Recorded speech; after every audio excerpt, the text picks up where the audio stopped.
Hi, it's Dan from Kaizen Sports, and in this video we're going to design our yearly PE plan. We'll have lifted the key points from the national curriculum, designed our own broad and balanced PE curriculum, and we'll even give you a roadmap example of how your map might look from year 1 right through to year 6. So let's lift the key points from the PE national curriculum. The Key Stage 1 curriculum highlights include fundamental movements, including throwing and catching, your ABCs, attacking and defending principles, as well as basic dance moves. And that's Key Stage 1 complete. The Key Stage 2 curriculum revisits certain areas, but we're also going to add in flexibility, strength, technique and control, and we're going to add outdoor and adventure activities. It's also worth noticing that swimming needs to be completed in either Key Stage 1 or Key Stage 2. Now we have our raw materials. But how do we go about building a broad and balanced PE curriculum?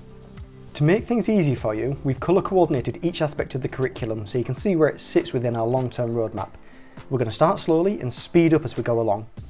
Key Stage 1 starts with movement games.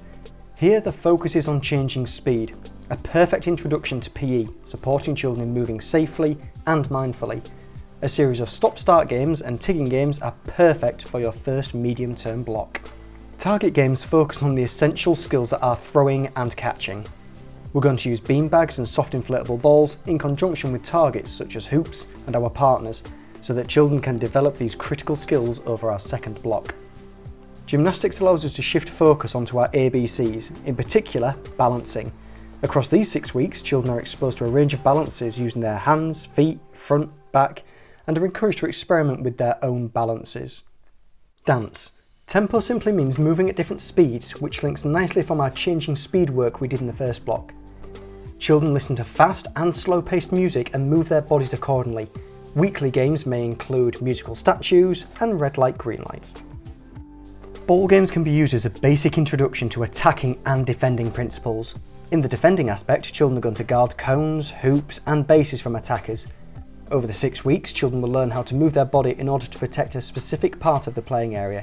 Games like Piggy in the Middle serve as a fantastic starting point. Hopefully the weather is glorious so the children can get outside and explore with different running games.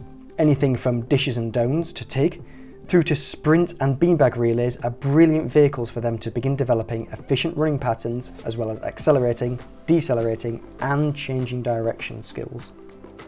Now that we understand how a long-term plan can be structured for one year group, we can easily speed up the rest of the process for the remaining year groups, so let's fly through it. Our movement games are going to centre on changing direction this time.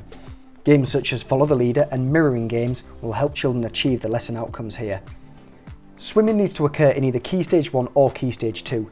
The swimming teacher in Key Stage 1 may cover such topics as water safety and the basic strokes for self-rescue. In gymnastics, this time we're going to focus on coordination. We're going to build on our work last year by asking children to coordinate balances with their partners. Counterbalances are superb for this aspect of the curriculum. Dance progresses by focusing on different movements. Hopping, jumping, skipping and sidestepping in time to music will massively support children refining their fundamental movement patterns. Attacking ball games are scaffolded on top of the defending aspects last year. You could even play the exact same games but focus on the attacking principles instead of the defending ones. And we finished the year again with athletics, this time focusing on jumping events. Your events may include the sack race, the long jump, as well as hurdles. And boom, Key Stage 1 is already complete. Key Stage 2 is even easier from here. Let's fill in the gymnastics section, and the dance section, and the athletics section whilst we're here. It's important to note that we don't need to overcomplicate things. It's the quality of each individual lesson with appropriate outcomes that are going to serve as the biggest factor in the children's development.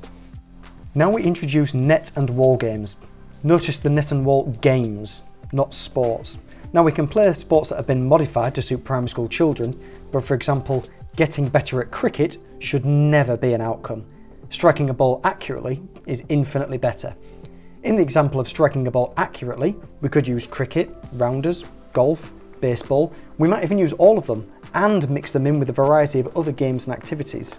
Sport is just the vehicle that we use in order to teach something greater. In this medium-term example, children are going to use a range of equipment over the 6 weeks and begin refining their coordination skills, in this case, to strike a ball accurately. Invasion games. This medium-term scheme of work centres on one of the principles of attacking, creating space. Each week we play several different games and modified sports with the focus of using space both as an individual and as a teammate. Use lots of different games so that children can transfer their learning. Outdoor and adventure activities give us a real licence to focus on what our children need most. Here we look at teamwork. Set up weekly challenges and puzzles that require children to work as a team whilst exploring and experiment to find their own best solution. The focus should be on the process, not the end product. Following these examples, the rest of our long-term plan can be filled in pretty quickly. Remember, these are only examples and serve as a template for you to follow if you so wish.